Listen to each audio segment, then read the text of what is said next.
अध्याय 58। ये कैसा दानव? क्या हुआ? क्या तुम हार मान रहे हो? गंजे आदमी ने पूछा, उसकी आवाज़ में हल्का सा उपहास था। आर्यन ने सिर हिलाया और अखाड़े की ओर इशारा किया। क्या मुझे उन राक्षसों के कोर मिलेंगे जिन्हें मैं मारूंगा? उसने मासूमियत से पूछा। हाँ। आर्यन के सवाल पर गंजा आदमी चौंक गया और उसने अपने बगल में खड़े रयान की ओर देखा।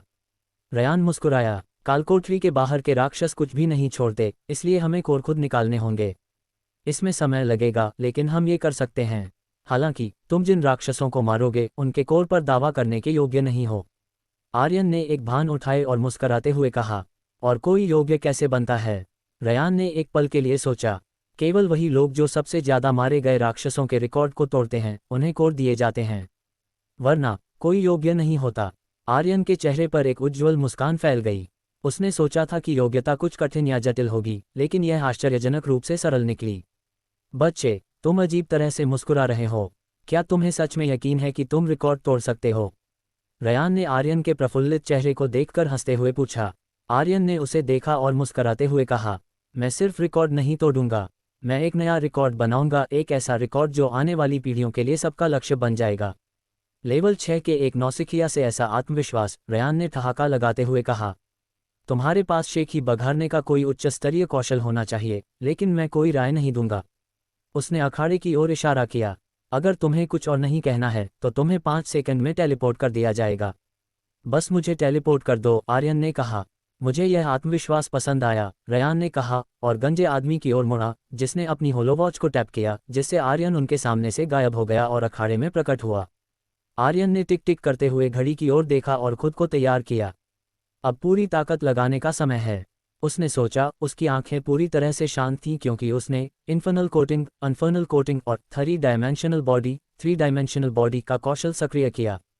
युद्ध का तांडव। उसकी दोनों भुजाएं कोहनी तक आग की लपटों में जल उठीं और एक पल बाद वे शुद्ध लावा जैसी ज्वालाओं की परत से ढक गईं।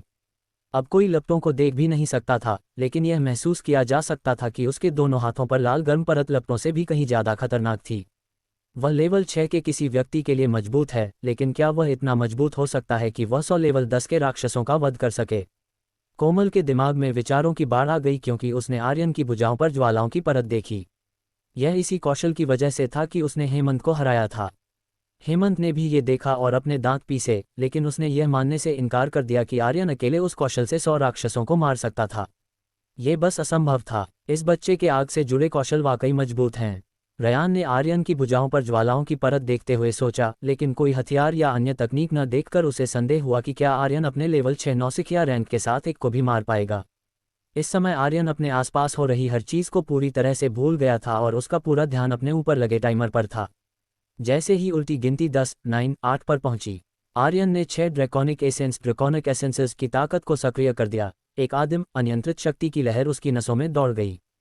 कच्ची ताकत ओवरवेलमिंग थी, फिर भी वह पिछली बार की तुलना में ज्यादा तेज और नियंत्रित महसूस कर रहा था जब उसने इसे अनलीशिंग की हिम्मत की थी। उसकी मांसपेशियां ऊर्जा से धड़कने लगीं और उसकी इंद्रियां एक रेजे की धार की तरह पैनी हो गईं। उल्टी गिनती के 0 पर पहुंचने पर उसने प्रत्याशा में अपने दांत पीसे। स्वाइश स्वाइश स्वाइश। अखाड़ा जीवंत हो उठा क्योंकि राक्षस प्रकट होने लगे। 1, फिर 2, फिर 10। पलक झपकते ही 100 राक्षस पैदा हो गए। उनके ग्रोटेस्क विचित्र रूप अखाड़े को बहरे कर देने वाली गर्जना और रक्त पिपासु इरादे से भर रहे थे। इससे पहले कि उनमें से कोई प्रतिक्रिया कर पाता, आर्यन आगे बढ़ गया। लेवल 30 पर स्विफ्ट डैश को सक्रिय करते हुए वह गति का एक ब्लर धुंधलापन बन गया और एक पल में ही सबसे नजदीकी प्राणी के बीच की दूरी को खत्म कर दिया। धमाका। उसकी मुट्ठी इन्फर्नल कोटिंग, अनफर्नल कोटिंग से जलती हुई पहले राक्षस से इतनी ताकत से टकराई कि उसका शरीर फट गया। मांस और हड्डी के टुकड़े चिंगारियों में बदलकर बिखर गए। इससे पहले कि जलते हुए अवशेष जमीन पर गिर पाते, आर्यन पहले ही गायब हो चुका था। उसकी गति नंगी आंखों से लगभग अगोचर इम्परसेप्टिबल थी। वह एक और राक्षस के सामने फिर से प्रकट हुआ। उसकी जलती हुई मुट्ठी उसकी छाती से टकराए। उसके वार की प्रचंड शक्ति ने उस प्राणी को टक्कर से ही खत्म कर दिया, जिससे एक सदमे की लहर बाहर की ओर फैल गई। धमाका। एक और जानवर गिर गया, उसके अवशेष लपटों में समा गए। आर्यन अपने दाईं ओर मुड़ा और एक मुट्ठी नीचे मारकर दूसरे को लपटों से उड़ा दिया। एक और अपनी लंबी जीभ के साथ उसकी ओर उड़ता हुआ आया। आर्यन ने जलते हुए हाथों से जीभ पकड़ी और उसे नीचे खींच लिया। उड़ने वाला राक्षस आर्यन पर आ गिरा, जिसने उसे पूरी ताकत से मुक्का मारा। धमाका। राक्षस तुरंत टुकड़ों में नष्ट हो गया और धीरे धीरे जलने लगा। कुछ और राक्षसों ने उसकी तरफ से हमला किया, उसकी आंखें सनकरी हो गईं और वह मुस्कुराते हुए चारों ओर घूम गया। अजेय शक्ति। इस तरह आर्यन एक अजेय शक्ति बन गया, शुद्ध विनाश के बवंडर की तरह राक्षसों को काट रहा था। उसके हर एक वार ने एक राक्षस को मार डाला, जिससे उसके रास्ते में कोई भी प्राणी अछूता नहीं रहा। अखाड़ा उसका मंच बन गया था, आग और खून की एक सिम्फनी। एक एक करके राक्षस गिरते गए, उनके शरीर या तो लपटों में समा गए या उसके वारों के प्रभाव से नष्ट हो गए।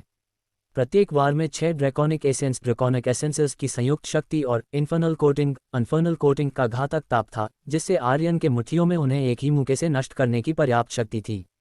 एक राक्षस फट गया, फिर दूसरा और फिर तीसरा, प्रत्येक को नष्ट कर दिया गया, इससे पहले कि वे खतरे को समझ भी पाते। बाकी बचे जानवर गुर्राए और लपके अपनी संख्या से उसे दबाने के लिए बेताब थे, लेकिन आर्यन अजेय था। उसकी गति और शक्ति बेजोड़ थी, एक विनाश का तूफान जो हॉट राक्षसों की भीड़ को चीर रहा था। उसकी जलती हुई मुट्ठियों ने अखाड़े को रोशन कर दिया, जिससे हमला एक भयावह नरक में बदल गया। जिस समय वह धीमा हुआ, अखाड़ा जले हुए अवशेषों का एक बंजर भूमि बन चुका था, हवा में जलते हुए मांस की बदबू भारी थी। आर्यन नरसंहार के बीच खड़ा था, उसकी मुट्ठियों पर लपटें फ्लिकरिंग टिमटिमा रही थीं, उसकी छाती उत्साह से ऊपर नीचे हो रही थी। राक्षसों को कोई मौका नहीं मिला था, लेकिन वह जानता था कि यह सिर्फ शुरुआत थी। देखने वालों के खंड में दर्शक जम गए थे, उनके चेहरे सदमे और अविश्वास के मिश्रण से भरे हुए थे। यह एक लड़ाई नहीं थी, यह एक निर्दयी नरसंहार था, और शिकारी वही था जो पूर्ण प्रभुत्व का उपयोग कर रहा था। रयान ने शब्द बनाने के लिए संघर्ष किया, उसका मुंह खुल रहा था और बंद हो रहा था क्योंकि वह अपने सामने हो रहे नरसंहार को घूर रहा था। ये कैसा दानव है, उसने अंत में फुसफुसाया, यही एकमात्र तरीका था जिससे वह जो देख रहा था उसका वर्णन कर सकता था। पास ही गंजे आदमी ने अपने चेहरे से टपकते पसीने को पोंछा, उसका हाथ कांप रहा था क्योंकि उसने राक्षसों की गिनती को भयानक गति से गिरते हुए देखा, प्रत्येक मार में केवल कुछ सेकंड लग रहे थे। यह एक निष्पक्ष लड़ाई नहीं है, उसने बुदबुदाया, उसकी आवाज़ अविश्वास से भरी हुई थी। युवा शिकारी सबसे ज्यादा शेकन हिल गए थे, वे अखाड़े को घूर रहे थे, उनके दिमाग उनके सामने के दृश्य से व्याकुल हो गए थे। कुछ ने अपनी आंखों को रगड़ा, ये सोचकर कि यह किसी तरह का भ्रम होगा, लेकिन दृश्य बदलने से इनकार कर रहा था। लेवल 6 का एक आदमी लेवल 10 के राक्षसों को ऐसे खत्म कर रहा था जैसे वे पैरों के नीचे की चींटियों से ज्यादा कुछ नहीं थे। हेमंत ने अपनी मुट्ठियां भींच लीं, उसका जबड़ा कड़ा हो गया क्योंकि उसने अपने अंदर चल रही उथल पुथल को दबाने की कोशिश की। फिर भी हार की कड़वाहट के बावजूद उसके होंठों के कोने पर एक छोटी सी मुस्कान आ गई।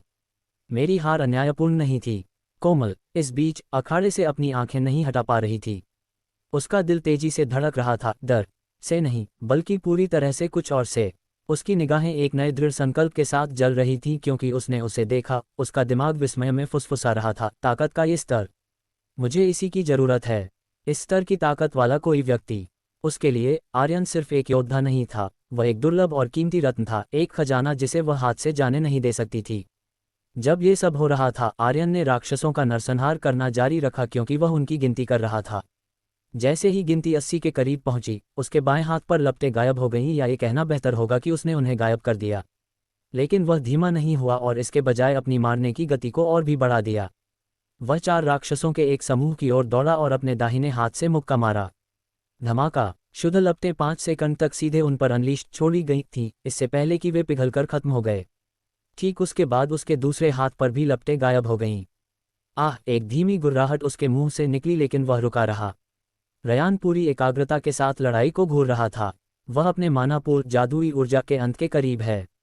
बस एक पल की बात है, इससे पहले कि वह शारीरिक और जादुई दोनों तरह की थकावट में नीचे गिर जाएगा, उसने कहा। उसकी आवाज़ गंभीर थी। दूसरों ने मुश्किल से निगला। इस चरण में किसी ऐसे व्यक्ति के लिए असफल होना जो एक नया रिकॉर्ड बनाना चाहता था, डेविस्टेटिंग, विनाशकारी होगा। लेकिन जो उन्होंने आगे देखा, उसने उनके संदेह को मिटा दिया। अध्याय 59, एक नया रिकॉर्ड। आर्यन ने गहरी सांसें लीं, उसकी छाती ऊपर नीचे हो रही थी क्योंकि उसकी आंखें उसके सामने बचे हुए 16 राक्षसों पर टिकी हुई थीं। उसी क्षण वह गायब हो गया और एक राक्षस के सामने फिर से प्रकट हुआ, नीचे की ओर एक शक्तिशाली मुक्का मारा। धमाका, राक्षस तुरंत जमीन पर गिर गया, उसकी हड्डियां चूर चूर हो गईं। पीछे से एक वेयरवुल्फ प्रकार का राक्षस उसकी ओर लपका, लेकिन आर्यन के 3 डायमेंशनल बॉडी कौशल के कारण उसके पास कोई मौका नहीं था। वह घूम गया, वेयरवुल्फ के पंजे वाले हाथ को पकड़ा और उसके पेट में मुक्का मारा। धमाका, राक्षस अखाड़े के दूसरी ओर उड़कर चला गया, दीवार से टकराया और उसके मांस और खून के छींटे टक्कर से बिखर गए। आर्यन ने जोर से सांस ली, अपने चारों ओर देखा और दोनों तरफ से 2 और राक्षसों को आते हुए देखा। वे एक शैडोफैंग पैंथर और एक स्काईविंड ड्रेक थे। वह समय पर पीछे हट गया, उनके हमलों से बचते हुए। हालांकि उसी क्षण पीछे से एक और राक्षस प्रकट हुआ, एक लाइटनिंग राइनो जिसका सींग चार्ज्ड लाइटनिंग से चटक रहा था। आर्यन ने तुरंत प्रतिक्रिया दी, तैयारी में अपने पैरों को मोड़ा, लेकिन उसी क्षण लाइटनिंग राइनो ने अपना चार्ज्ड हमला शुरू कर दिया। चिल्ला! आर्यन ने पूरी तरह से लाइटनिंग चार्ज्ड सींग पर ध्यान केंद्रित किया, और जैसे ही हमला उसकी ओर बढ़ा, वह कूदा और एक कलाबाजी की लाइटनिंग राइनो के पीछे उतर गया। धमाका! लाइटनिंग चार्ज्ड हमले ने उन 2 अन्य राक्षसों को मारा जिन्होंने उस पर पहले हमला किया था, उनकी त्वचा को काला कर दिया। हालांकि वे बुरी तरह से घायल हो गए थे, वे मरे नहीं थे। वे लाइटनिंग राइनो की ओर मुड़े और उस पर हमला करने लगे, अपने नुकीले दांत दिखाते हुए।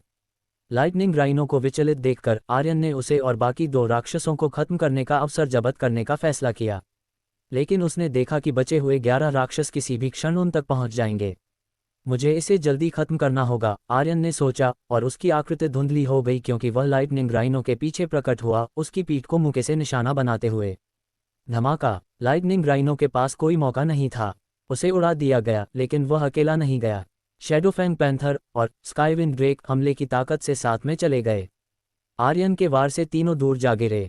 ये खत्म नहीं हुआ है, आर्यन चिल्लाया, फिर से गायब हो गया, तीनों राक्षसों के ऊपर प्रकट हुआ और 3 विनाशकारी मुक्के मारे। धमाका! धमाका! धमाका! प्रत्येक मुक्के ने राक्षसों को जमीन में गिरा दिया, जिससे एक गहरा गड्ढा बन गया। इसके बाद आर्यन ने बचे हुए 11 राक्षसों पर अपना ध्यान केंद्रित किया, मुस्कुराते हुए। आओ! उसने अपना हाथ उठाया और लाल जलती हुई लपटों ने उसकी दाहिनी भुजा को उसकी कोहनी तक ढक लिया। उसकी जादुई ऊर्जा माना फिर से बहाल हो गई। ये कैसे संभव है? युवा शिकारियों में से एक ने सदमे में चिल्लाया। वह फिर से अपने आग से संबंधित कौशल का उपयोग कर रहा है। क्या उसकी जादुई ऊर्जा लगभग खत्म नहीं हो गई थी? बाकी लोग भी समान रूप से हैरान थे। रयान ने अपनी भौहें सिकुड़ी, सोचते हुए, अगर मैं गलत नहीं हूं तो इस बच्चे ने जानबूझकर अपनी जादुई ऊर्जा को आखिरी कुछ राक्षसों के लिए बचाने के लिए अपने आग से संबंधित कौशल को बंद कर दिया। मुझे लगता है कि वह उन सभी को कुछ ही सेकंड में खत्म करने की योजना बना रहा है। शायद उसके पास अपनी जादुई ऊर्जा पूरी तरह से खत्म होने से पहले केवल एक छोटी सी समय सीमा है। उसने अपने विचारों को समझाया। उसी क्षण आर्यन रयान की ओर मुड़ा, मुस्कुराते हुए उसकी ओर इशारा किया। आप बेहतर होगा कि इस पल को रिकॉर्ड कर लें, उसने फिर से गायब होने से पहले कहा। जो हुआ वह लड़ाई की शुरुआत का एक दोहराव था, एक तरफा नरसंहार। आर्यन की आकृति धुंधली हो गई क्योंकि उसकी जलती हुई दाहिनी भुजा ने शुद्ध विनाश के हथियार की तरह राक्षसों को चीर दिया। इतिहास बनता हुआ। हवा गर्मी से झिलमिला उठी क्योंकि वह सबसे नज़दीकी जानवर की ओर दौड़ा, उसके पीछे लपटें जल रही थीं। एक ही विनाशकारी मुक्के से प्राणी जलते हुए टुकड़ों में फट गया, उसकी गर्जना आधी अधूरी रह गई। आर्यन तेजी से मुड़ा, उसकी गति हवा में हल्की लकीरें छोड़ गई। एक और राक्षस उस पर लपका, पंजे फैलाए हुए, लेकिन उसका हमला ठंडा पड़ गया। उसकी जलती हुई मुट्ठी एक बहरे कर देने वाले धमाके के साथ उसकी छाती से टकराई, जिससे वह टुकड़ों में फट गया। वह 91 हत्याओं तक पहुंच गया है। गंजे आदमी ने रयान की ओर मुड़ते हुए बुदबुदाया, उसकी आवाज़ सदमे में कांप रही थी। रयान ने अपने दांत पीसे, लेकिन उसके चेहरे पर एक मुस्कान थी। ये बच्चा एक पूर्ण राक्षस है। उसने ठीक वही किया जो उसने कहा था कि वह करेगा। उसे विश्वास नहीं हो रहा था कि वह एक ऐसे परीक्षण की निगरानी कर रहा था जहां कोई सबसे ज्यादा मारे गए राक्षसों के लिए एक नया रिकॉर्ड बना रहा था। वह किसी कारण से गर्व महसूस कर रहा था। युवा शिकारी विस्मय में देख रहे थे, उनकी आंखें आर्यन पर टिकी हुई थीं। वे दूर नहीं देख सकते थे, वे नहीं चाहते थे। आर्यन फीनिक्स ऑर्डर गिल्ड के भीतर इतिहास बना रहा था, और वे सभी उस क्षण को देखना चाहते थे जब वह अखाड़े में अकेला खड़ा था, राक्षसों के अवशेषों से घिरा हुआ था। बचे हुए राक्षस डगमगा गए, डर उनकी चमकती आंखों में टिमटिमा रहा था क्योंकि उन्होंने आर्यन के हाथ पर जलती हुई लपटों को देखा। उन्हें लड़ाई की शुरुआत में हुए नरसंहार की याद आई, और जो घटनाएं अभी हुई थीं, दोनों ने उन्हें डर से काया बना दिया था। इसे खत्म करने का समय आ गया है, आर्यन ने सोचा, क्योंकि उसने उनके प्रतिक्रिया करने से पहले दूरी को खत्म कर दिया। एक नीचे की ओर किए गए हमले ने एक विशाल जानवर के डिफेंसेस रक्षा को तोड़ दिया, जबकि एक त्वरित बैकहैंड पीछे से किए गए वार ने दूसरे को आग लगा दी। प्रत्येक हमला तेज और सटीक था, प्रतिरोध के लिए कोई मौका नहीं छोड़ रहा था। आर्यन ने फिर आखिरी कुछ राक्षसों पर अपना ध्यान केंद्रित किया, एक बार फिर गायब हो गया और उन्हें एक पल में मार डाला। कुछ ही क्षणों में ये खत्म हो गया। आखिरी राक्षस जमीन पर गिर गया, उसके जले हुए शरीर के अंग अखाड़े में बिखर गए। आर्यन केंद्र में खड़ा था, उसकी जलती हुई भुजा धीमी हो रही थी क्योंकि गर्मी फेडिंग फीकी पड़ रही थी। उसकी सांसें स्थिर थीं, उसका चेहरा शांत था, जैसे कि पूरे संघर्ष का उसके लिए कोई मतलब नहीं था। अखाड़ा शांत पड़ा था, जमीन झुलसी हुई और बेजान थी, केवल आर्यन की भारी सांसें उस जगह में गूंज रही थीं। उसने कर दिखाया, उसने सभी राक्षसों को मार डाला। धत, ये बच्चा भयानक है। लेवल 6 पर रहते हुए ये सब करना दिमाग को हिला देने वाला है। मुझे खुशी है कि मैं इसका गवाह बनने के लिए यहाँ था। मुझे भी, भले ही मैं कुल मिलाकर टेस्ट में फेल हो जाऊं, मैं अपने चेहरे पर मुस्कान के साथ जाऊंगा। ऐसा कुछ हर दिन देखने को नहीं मिलता। युवा शिकारी खुशी से चिल्लाने लगे। वे किसी को एक नया रिकॉर्ड बनाते हुए देखकर चकित थे। उन्हें आर्यन के साथ टेस्ट साझा करने का सौभाग्य मिला था। उसने कर दिखाया, उसकी ताकत ही वह है जिसकी मुझे इच्छा है। कोमल ने सदमे में बुदबुदाया। उसकी आंखें आर्यन पर टिकी हुई थीं, उसके विचार अज्ञात थे। दूसरी तरफ वयस्क युवा शिकारियों से भी ज्यादा हैरान थे। उसने कर दिखाया, उसने सभी राक्षसों को मार डाला और आने वाली पीढ़ियों के लिए एक रिकॉर्ड बनाया। रयान ने कहा, अपने चेहरे पर एक मुस्कान के साथ उछलते हुए। उसका आनंद साफ दिखाई दे रहा था। इस पल का गवाह बनना, एक ऐसा दृश्य जो पहले कभी नहीं हुआ था। एक ही बार में सभी 100 राक्षसों को मारना एक ऐसा पल था जिसे वह कभी नहीं भूलेगा।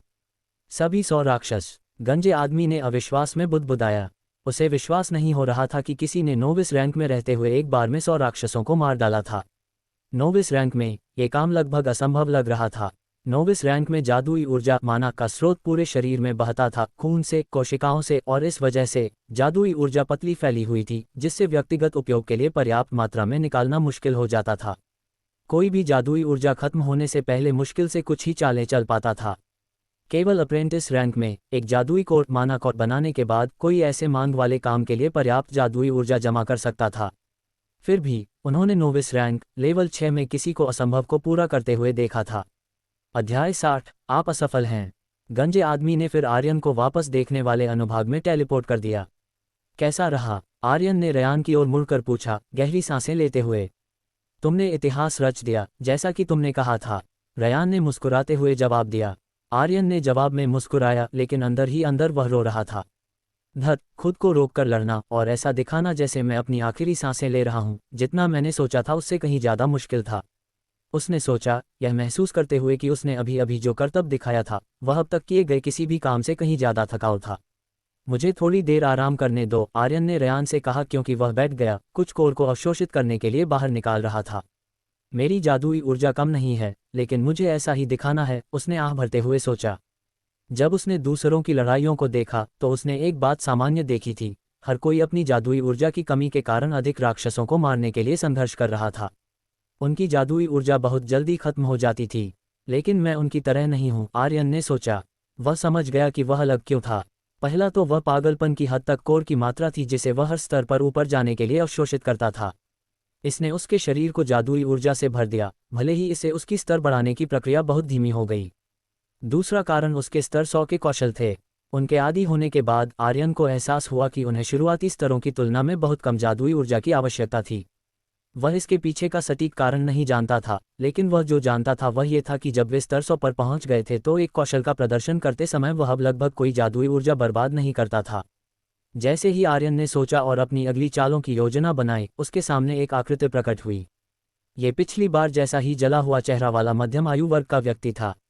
उसने आर्यन को घूर कर देखा और कहा, तुमने अच्छा किया, लेकिन तुम भर्ती परीक्षा में फेल हो गए। आर्यन ने माथे पर बल डाला, उसका चेहरा बदसूरत हो गया। मैं फेल कैसे हुआ? मैंने यहाँ एक नया रिकॉर्ड बनाया है। यहाँ तक कि रयान और गंजे आदमी ने भी प्रश्नवाचक भाव से मध्यम आयु वर्ग के व्यक्ति की ओर देखा। मास्टर, वह परीक्षा में पास हो गया और यहाँ तक कि एक नया रिकॉर्ड भी बनाया, रयान ने माथे पर बल डालते हुए कहा। वह मास्टर के शब्दों से थोड़ा नाखुश था। ईसाई इसी फीनिक्स ऑर्डर गिल्ड की शाखा के मास्टर ने रयान की ओर देखा। मेरे फैसलों पर सवाल मत उठाओ।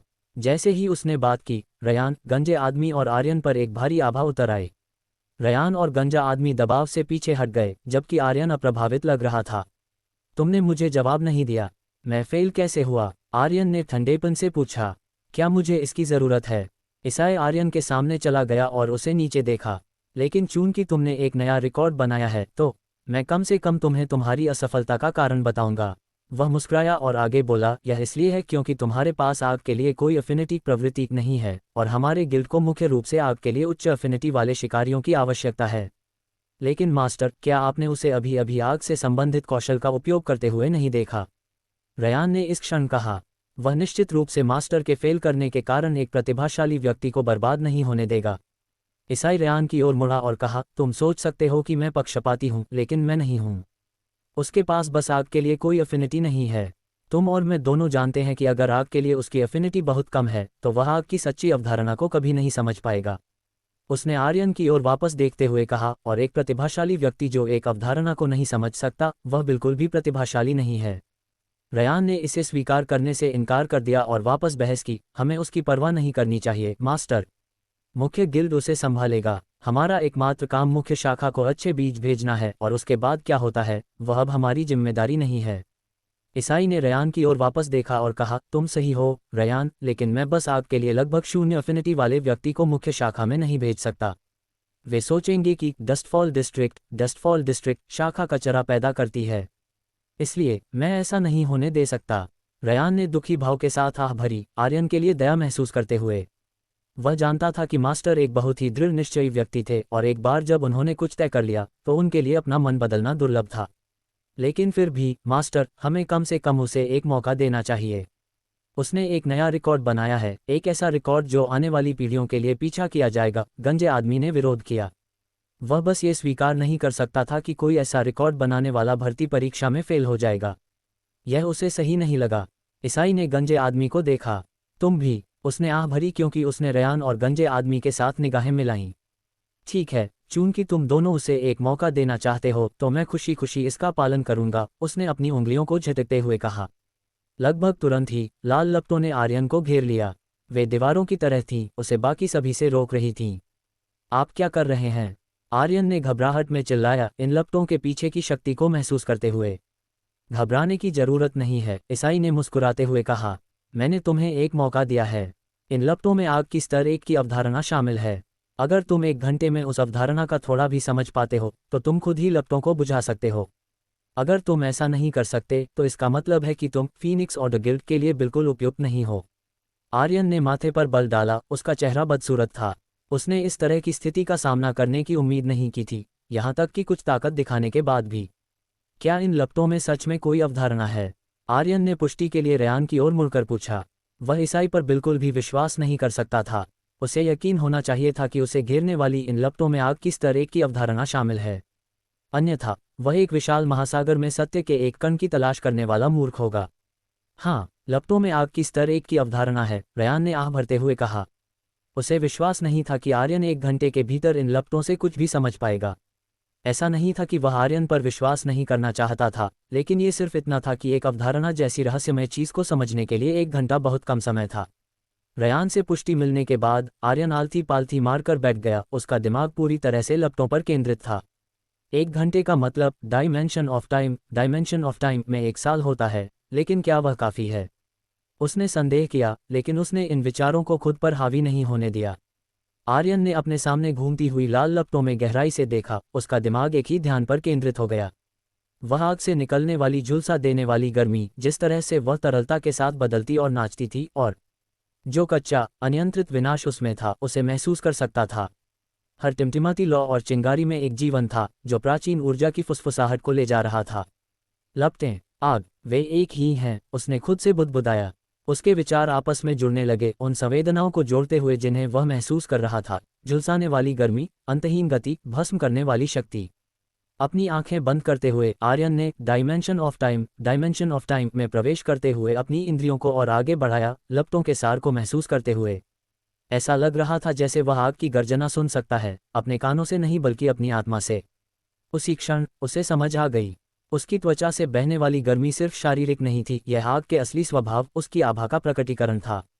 उसने इसे अब महसूस किया, एक बाहरी शक्ति के रूप में नहीं बल्कि कुछ ऐसा जिसे वह पकड़ सकता था, कुछ ऐसा जिसे वह चला सकता था। आग की आभा सिर्फ विनाश नहीं थी, वह ऊर्जा, सृजन और परिवर्तन थी। जैसे जैसे उसकी समझ गहरी होती गई, लपटें अब अराजक नहीं लग रही थीं, बल्कि जीवित थीं, एक ऐसी लय का पालन कर रही थी जिसे केवल वही महसूस कर सकता था। धीरे धीरे लेकिन लगातार, वह कुछ समझना शुरू कर दिया, कुछ बहुत ही बेहोश जो समझना लगभग असंभव था।